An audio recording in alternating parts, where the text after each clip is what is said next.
మీ అభిరుచికి తగ్గ సరికొత్త డిజైన్స్ తో వస్తుంది మర్రి గోల్డెన్ డైమండ్స్. ఏప్రిల్ 12న విక్టరీ వెంకటేష్ గారి చేతుల మీదుగా గొప్ప ప్రారంభం. హాయ్ అండి, అందరికీ నమస్కారం. నేను మీ doctor Sai Chandra, consultant joint replacement and arthroscopy surgeon, pulse heart super speciality hospital Miyapur. So ఈరోజు మనతో ఉన్నారు ప్రముఖ కార్డియాలజిస్ట్ డాక్టర్ మువా శ్రీనివాస్ గారు. సో సార్ని అడిగి కొన్ని ముఖ్యమైన ఇంపార్టెంట్ డౌట్స్ని మనం క్లారిఫై చేసుకుందాం. సార్, ముఖ్యంగా మీరు టైం ఇచ్చినందుకు చాలా thanks sir. Thank you sir. So first of all చాలామంది కామన్గా అడిగే డౌట్ ఏంటంటే, ఈవెన్ ఆర్థోపెడిక్స్ నా ఓపీలో కూడా, సార్ ఇక్కడంతా లైట్గా ఏదో పెయిన్ వస్తుంది సార్ అని వేగ్గా చెప్తుంటారు. సో నార్మల్గా ఉండే ఒక చెస్ట్ పెయిన్కి, కార్డియాక్ హార్ట్ అటాక్ పెయిన్కి ఎలా డిఫరెన్షియేట్ చేసుకోవాలి? మొదట మనం కారణాలు చూసినప్పుడు ఛాతీలో నొప్పికి చాలా శాతం, అంటే ఆల్మోస్ట్ లైక్ 65 నుంచి 70% వరకు అది ఎముకలు, కండలు, ఛాతీలో ఉన్నటువంటి బోన్స్, మజిల్స్, దాంట్లో నుంచి వచ్చే నొప్పి కామనెస్ట్ బేసికలీ. దాని తర్వాత సెకండ్ కామనెస్ట్ ఛాతీ మధ్య భాగంలో వచ్చేటువంటి నొప్పుల్లో గ్యాస్కి సంబంధించినటువంటివి. ఇప్పుడు అంటే అన్న కోసం మనం అన్నం తిన్నాం అనుకోండి, ఛాతీ మధ్యలోంచి అది పొట్టలోకి వెళ్తుంది. కాబట్టి పొట్టలో ఉన్న ప్రాబ్లమ్స్ ఛాతీ మధ్యలోకి వస్తాయి. అది రివర్స్లో వచ్చినప్పుడు మూడో కామనెస్ట్ మాత్రమే గుండె నొప్పి. కానీ ఎప్పుడైతే గుండె నొప్పి వల్ల ప్రాణాపాయం ఉంటుంది, మజిల్ పెయిన్ వల్ల కానివ్వండి, గ్యాస్ పెయిన్ వల్ల ప్రాణాపాయం ఉండదు. సో ఏ ఛాతీలో నొప్పి వచ్చినా గుండె ప్రాబ్లం ఉందా లేదా అని రూల్ అవుట్ చేసుకోవడం సబబు. ఎందుకు? సింపుల్ లాజిక్ ఏం చెప్తుంది, మనకి సీరియస్ ప్రాబ్లం ఉందా లేదా చూసుకోవడం అవసరం. అది లేదంటే మనకి ప్రాణాపాయం లేదు, మిగతా మెల్లగా మనం చూసుకోవచ్చు. కాబట్టి చూస్తారు బేసిక్లీ. సో ఎవరన్నా ఛాతీ నొప్పి అని వచ్చినట్లయితే ముందు మనం ఇది బుర్రలోకి వస్తుంది. కానీ దీనికి ఇప్పుడు ఛాతీలో నొప్పి గుండెకి సంబంధించిందా, గుండెకి సంబంధించింది కాదా అనేది ఫస్ట్ మేజర్ డిఫరెన్సియేషన్. అలా చూడాలి అంటే గుండె నొప్పి ఎలా ఉంటుందంటే, నొప్పి అంటే దాని నేచర్ ఎలాగైనా ఆ పేషెంట్ ఫీల్ అవ్వచ్చు. కానీ నడిస్తే నొప్పి వస్తుందా? సో ఏ నొప్పి అయినా నడిస్తే పెరుగుతోంది, లేకపోతే అంటే బరువు ఎత్తడం, నడవడం, లేకపోతే ఏదో పని చేయడం, దీనివల్ల పెరిగే నొప్పి గుండె నుంచి వస్తుంది. ఆ తర్వాత నొప్పితో పాటుగా చెమటలు పట్టడం, ఇది కామన్గా గుండె నుంచి వచ్చేటటువంటి నొప్పికి సంకేతం. థర్డ్ ఇంపార్టెంట్ ఏంటంటే, ఛాతీ సెంటర్ భాగంలో, అంటే పొట్ట పై భాగం నుంచి ఛాతీ సెంటర్లో గొంతు పన్ను దాకపోతుంది, లోవర్ దవడ దాకా పోయి ఇది ఎడం పక్కకి వెళ్తుంది. ఎడం భుజం నొప్పి, ఎడం చెయ్యి నొప్పి అన్ని ఛాతీలో నొప్పులు కావు, అంటే గుండెకి సంబంధించిన ఛాతీలో నొప్పులు కావు. సో మధ్యలో వచ్చి అది ఎడమ పక్కకి వెళ్ళేది. ఈ మూడు టిపికల్ క్యారెక్టరిస్టిక్స్ అని అనుకుంటాం. సో ఇవి ఇలా ఉంటే గుండె నొప్పి సంబంధించిన నొప్పి ఉండే అవకాశం ఎక్కువ అని మనం ఈ ఇనీషియల్ ఎవాల్యుయేషన్ అలా ప్రొసీడ్ అవుతాం. సార్, కొంతమందికి వాంతుల్లాగా వచ్చినట్టు అనిపిస్తుంది, అదేంటి సార్ అది? సో ఇప్పుడు గుండెలో మూడు రక్తనాళాలు ఉంటాయి. సో అది గుండె అంతా రక్త ప్రసరణ రావడానికి కవర్ చేస్తుంది. గుండె ముందు భాగం, గుండె కింద భాగం, గుండె పక్క భాగం. ఇప్పుడైతే గుండె కింద భాగం రక్తనాళం బ్లాక్ వచ్చిందో, గుండె కింద భాగంలో హార్ట్ అటాక్ వచ్చిందో, గుండె పొట్ట మీద కూర్చొని ఉంటుంది బేసికలీ.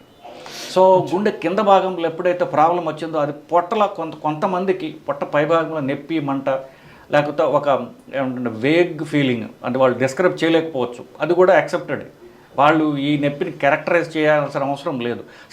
వేగ్ డిస్కంఫర్ట్ అలా ఛాతీలో కానివ్వండి, పొట్టలో కానివ్వండి, ఇట్లాంటివి వచ్చినప్పుడు పొట్టలో నొప్పి మంటలాగా స్టార్ట్ అవుతుంది పొట్ట పై భాగంలో. కొంతమందికి వాంతులు అనేవి రేర్. బేసిక్లీ పొట్ట పై భాగంలో నొప్పి, నాకు తెలిసి ఇది గ్యాస్ ప్రాబ్లం అనుకుని ఆ రోజుల తరబడి పేషెంట్ ఉండిపోయే అవకాశం ఉంది. ఎస్పెషల్లీ ఎవరైతే వాళ్ళకున్నటువంటి రిస్క్ ఫ్యాక్టర్తో పాటుగా షుగర్ ఉండడం, సిగరెట్ తాగడం, ఇట్లాంటితో పాటు ఆల్కహాల్ అలవాటు ఉందో, వాళ్ళు చాలామంది ఏంటంటే ఇది ఆల్కహాల్ వల్ల వచ్చింది అని వాళ్ళు అపోహపడి డిలేడ్గా ప్రసరడం కామన్గా జరుగుతుంది. సో ఎవరికైతే ఇప్పుడు రిస్క్ ఫ్యాక్టర్స్ ఉన్నాయో, sugar, BP, family history, cigarette, ఈ 4 ఉన్నప్పుడు వాళ్ళకి పొట్ట పై భాగంలో నొప్పి వచ్చినా సరే ఒక్కసారి వాళ్ళు ఈసీజీ తీయించుకోవడం అనేది చాలా అవసరం. ఎస్ సార్, ఇప్పుడు గుండె పెయిన్ అని డౌట్ వచ్చి ఇమీడియట్గా హాస్పిటల్కి వస్తే ఈసీజీ తీస్తాం సార్. సో నెక్స్ట్ ఏంటి సార్, ఈసీజీలో ఏమైనా చేంజెస్ ఉంటే ఎలా? సో 100% ఈసీజీ అనేది సింపుల్ అండ్ బెస్ట్ టెస్ట్ అండి. గుండెలో బ్లాక్స్ ఉన్నాయా, బ్లాక్స్ ఉంటే ఏ రక్తనాళం వల్ల వచ్చింది, ఏ గుండెలో ఏ భాగానికి ప్రాబ్లం వచ్చింది చెప్పడానికి ECG is the best test, plus widely available. So ఈసీజీలు ఆల్రెడీ వాళ్ళు చేసుకుని వస్తారు, లేకపోతే మనం ఈసీజీ చేస్తాం. ఈసీజీలో మోస్ట్లీ చాలా వరకు తెలిసిపోతుంది మరి గుండె ప్రాబ్లం ఉందా లేదా. కానీ ఒక్కొక్కసారి ఏంటంటే మరీ తొందరగా వచ్చిన, మరీ వాళ్ళు అంటారంటే ఇప్పుడు షుగర్ ఉన్న ఇట్లా వాటిలో కొన్ని శాతం మందిలో ఈసీజీ నార్మల్గా ఉండొచ్చు వాళ్ళకి.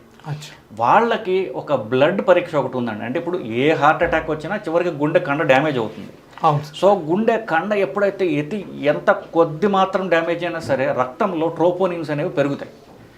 ఓకే. సో ఈసీజీ నార్మల్గా ఉన్నా సరే మనం అంటే 100% రూల్ అవుట్ చేసుకోవాలనుకుంటే ఈ ట్రోపోనిన్ అనే పరీక్ష చేసుకోవడం ద్వారా, ట్రోపోనిన్ పాజిటివ్ అంటే ఖచ్చితంగా గుండె ప్రాబ్లం ఉన్నట్టే ఈసీజీ నార్మల్ అయినప్పటికీ కూడా. సో ఎమర్జెన్సీ సిచ్యువేషన్లో ఈసీజీ తర్వాత ఈ ట్రోపోనిన్ ఇది బెస్ట్ కాంబినేషన్. Okay sir. ఇప్పుడు 2 పాజిటివ్ ఉంటే నెక్స్ట్ ఏంటి సార్? సో ఇప్పుడు 2 పాజిటివ్ అంటే మొదట వాళ్ళు తెలుసుకోవాల్సింది ఏంటంటే గుండె హార్ట్ అటాక్ ఉన్నది. ఆ ట్రోపోనిన్ అది పెరిగే శాతం బట్టి గుండె హార్ట్ అటాక్ తీవ్రత తెలుస్తుంది మనకి. కొంచెం పెరిగితే హార్ట్ అటాక్ కొంచెం ఉన్నది, బాగా పెరిగింది అనుకోండి తీవ్రమైన హార్ట్ అటాక్ ఉన్నట్లు లెక్క. అప్పుడు ఛాతీలో నొప్పి కూడా ఉంటుంది వాళ్ళకి, బట్ ట్రోపోనిన్ పెరిగితే ఖచ్చితంగా హార్ట్ అటాక్ ఉన్నట్లు లెక్క. హార్ట్ అటాక్ ట్రీట్మెంట్ ఎలా చేయాలి అనేది మీ question base. Heart attack treatment heart attack size బట్టి ఉంటుంది. అంటే ఇప్పుడు హార్ట్ అటాక్తో పాటుగా వాళ్ళకి బీపీ తగ్గిపోయిందా, లేకపోతే మిగతా ఇవన్నీ చూసుకుంటాం బేసికలీ. సో హార్ట్ అటాక్ మందు ఇంజక్షన్లు ఇవ్వడం ద్వారా ట్రీట్ చేయొచ్చు. సో తర్వాత యాంజియోగ్రామ్ చేసి అది ఎక్కడ బ్లాక్ ఉన్నది ఆ బ్లాక్ని తీసేయడం కూడా చేయొచ్చు మనం. సో ఏ హార్ట్ అటాక్ అయినా 2 రకాలుగా ట్రీట్ చేయొచ్చు మనం. ఇంజక్షన్లు తీస్తే ఆ రక్తం నాళంలో రక్తం గడ్డ వల్ల మూసుకుపోయింది బేసికలీ. ఆ గడ్డ కరిగించడం ఎలా స్పెసిఫిక్గా మాట్లాడంటే అట్లా. ఎంత ఎర్లీగా హాస్పిటల్కి వస్తే బెటర్ సార్? ఎంత ఎర్లీగా హాస్పిటల్ రాగలిగితే అంత ఈజీగా అంత బాగా మనం ట్రీట్ చేయగలం. గోల్డెన్ అవర్ అనేవాళ్ళు. గోల్డెన్ అవర్ అంటే ఫస్ట్ 1 అవర్ నుంచి 3 అవర్స్ దాకా కనుక వాళ్ళు హాస్పిటల్కి వచ్చినట్లయితే అప్పుడు మనం సింపుల్ ఇంజక్షన్ ఇవ్వడం ద్వారా పూర్తి హార్ట్ అటాక్, ఎంత పెద్ద హార్ట్ అటాక్ అయినా వాళ్ళు రివర్స్ అవుతుంది. 3 గంటల తర్వాత ఎంత లేట్ అయితే అంత ఎక్కువ డ్యామేజ్ జరుగుతుంది. వాళ్ళ డ్యామేజ్ అయిన గుండెని మనం రివర్స్ చేయడానికి కూడా అంత కష్టం అవుతుంది. ఇది 12 గంటల దాకా. సో 12 గంటల లోపలికి వస్తే మనం మందు ఇవ్వడం ద్వారా కానివ్వండి, బెస్ట్ అయితే ఆ రక్తనాళాన్ని ఎక్కడ బ్లాక్ అయిందో యాంజియోగ్రామ్లో మనం ఐడెంటిఫై చేయాలి, ఆ బ్లాక్ క్లియర్ చేయడం ద్వారా మనం రివర్స్ చేయగలం. చాలా వరకు డ్యామేజ్ని రివర్స్ చేయగలం. 12 గంటలు దాటితే వాళ్ళకి డ్యామేజ్ అయిన గుండె రివర్స్ అవ్వడం చాలా కష్టం. సో 3 గంటల లోపల హాస్పిటల్కి రీచ్ అవ్వాలి. Yes sir. సార్ ఇంకొక ఇంపార్టెంట్ థింగ్ ఏంటంటే సార్, ఈ సిటీ యాంజియో ఈ మధ్య బాగా పాపులర్ అయిపోయింది సార్. నేను కూడా ఒక వేరే డాక్టర్ గారిని చూశాను, ఆయన వెళ్ళి సిటీ యాంజియో చేయించుకున్నారు. సో ఈ సిటీ యాంజియోలో మనకి ముందే పసిగట్టచ్చా సార్? ఇప్పుడు నా ఏజ్ 34 సార్, నేను వెళ్ళి ఇప్పుడు సిటీ యాంజియో చేయించుకుంటే నాకు, మనం ఇంతకుముందు కూడా ఒకసారి మీరు డిస్కస్ చేస్తే చెప్పారు సాయి కాల్షియం స్కోర్ అని ఉంటుందని. సో దాన్ని బట్టి నేను పసిగట్టచ్చు అంటారు. ఎందుకంటే మా తాతయ్య గారికి హార్ట్ అటాక్ ఉంది, దేవుడి దగ్గర ఇప్పుడు మా నాన్నగారికి రాలేదు. సో ఇప్పుడు అంటే నాకు అది వచ్చే ఛాన్స్ ఉందా లేదా అని. సో ఇప్పుడు మీరు డాక్టరు, బట్ ఎవరైనా సరే ఏ పరీక్ష అయినా చేయొచ్చా అన్నప్పుడు ఆ పరీక్ష ఏమిటి, ఆ పరీక్ష వల్ల మనకి ఏమైనా డ్యామేజ్ ఉందా? సిటీ స్కాన్ అనేది ఎక్స్రే. అవును. సో సిటీ యాంజియో అంటే ఏంటంటే రక్తనాళంలో ఒక ఇంక్ లాంటి పదార్థాన్ని ఇంజెక్ట్ చేస్తారు, అది శరీరం అంతా తిరుగుతుంది, గుండెలో కూడా వస్తుంది. ఎప్పుడైతే గుండె రక్తనాళంలోకి వచ్చిందో అప్పుడు మనం ఎక్స్రే తీసి చూస్తారు. సో సిటీ స్కాన్ వల్ల కాస్త రేడియేషన్ ఉంటుంది. మనం ఈ డై ఇంజెక్ట్ చేయడం వల్ల కూడా కొంతమందికి ఎలర్జీలు రావచ్చు, కిడ్నీ ప్రాబ్లమ్స్ ఉంటే అది కిడ్నీ ప్రాబ్లం పెరగచ్చు, ఇట్లాంటి కొన్ని రిస్క్స్ ఉంటాయి. అది అంత ఇప్పుడు మామూలు చిన్న రక్త పరీక్ష చేసినట్టుగానో అంత సింపుల్ పరీక్ష కాదు.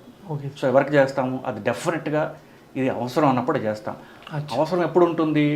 ఎవరికైతే షుగర్ ఉంటుందో, అంటే హార్ట్ అటాక్ ఉండే బ్లాక్స్ ఉండే అవకాశం ఎవరికి ఎక్కువ ఉంటుందో వాళ్ళకి చేస్తాం.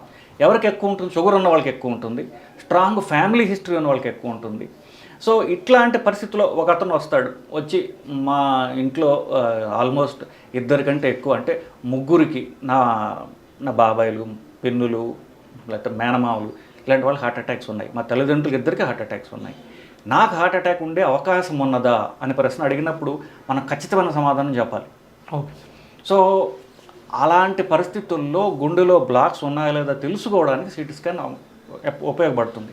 కానీ ఆ సిటీ స్కాన్ అనేటువంటి టెక్నాలజీ దాని మీద మనకి పూర్తి గ్రిప్ రాలేదు ఇంకా.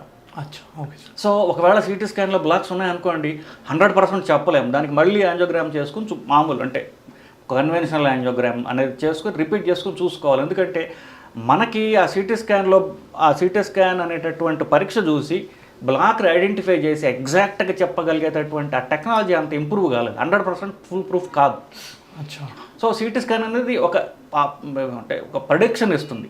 అచ్చా దాని నుంచి తర్వాత మళ్ళీ యాంజియోగ్రామ్ చేసుకోవాలి. కానీ సిటీ స్కాన్ నార్మల్ ఉంటే బ్లాక్స్ లేనట్టే లెక్క. అచ్చా. సో ఇట్లా ఉపయోగపడుతుంది తప్ప అది ఖచ్చితంగా చెప్పడానికి అది పూర్తిగా ఉపయోగపడదు. సో ఫ్యామిలీ హిస్టరీ ఉంటే చేయించుకోవచ్చు అంటారా విత్ కార్డియాలజిస్ట్ అడ్వైస్? ఇప్పుడు అంటే బ్లాక్స్ ఉండే అవకాశం వరకు ఎక్కువ ఉంటుంది వాళ్ళకి. ఇప్పుడు షుగర్ ఉన్న వాళ్ళకి బ్లాక్ ఉండే అవకాశం ఎక్కువ ఉంటుంది. సో అలాగే షుగరు ప్లస్ స్మోకింగ్ ఉందనుకోండి, ఇట్లా ఉన్న వాళ్ళకి అవకాశం ఎక్కువ ఉంటుంది.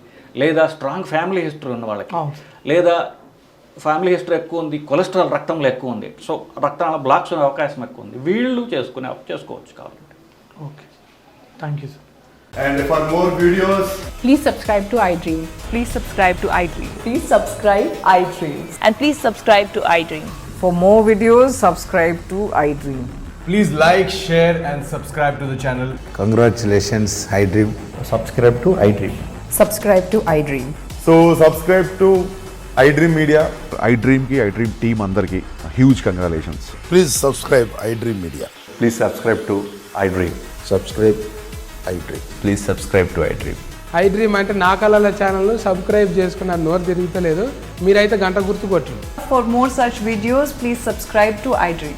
Subscribe to iDream. Please subscribe to iDream. Please subscribe iDream Media. Please do subscribe to iDream. Please subscribe to iDream Media. For best entertainment and information, please subscribe iDream. And don't forget to subscribe to iDream.